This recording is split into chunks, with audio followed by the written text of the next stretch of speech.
Good morning, this is Ken Earle with EZkem talking about the exciting new changes that have come to the cyanide analysis world in the new style reference and working electrode.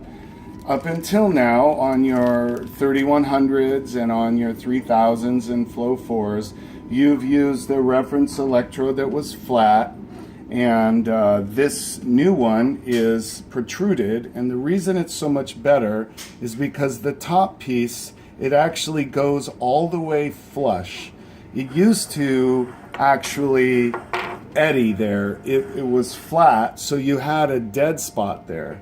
Now you have a flush spot, and now the gasket creates the pathway. It's a far superior results. Carryover is reduced, peak shape is better, and a further advance to this has been the new style counter electrode that we're using, which instead of a clip that clips onto it, it actually goes in as a plug, and we can adapt these to any 3100 or any other of the older style Amperometric flow cells, and this is a far superior connection.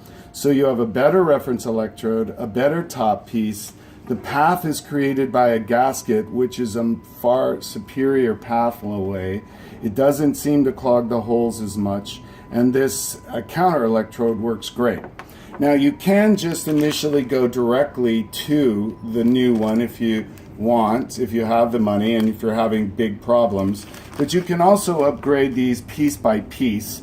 You can upgrade them just with the top piece, just with the counter electrode after that.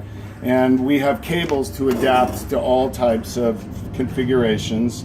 Follow our series of videos that talk all about this, and we'll be there to help you out to make this conversion to save you some money if you need to.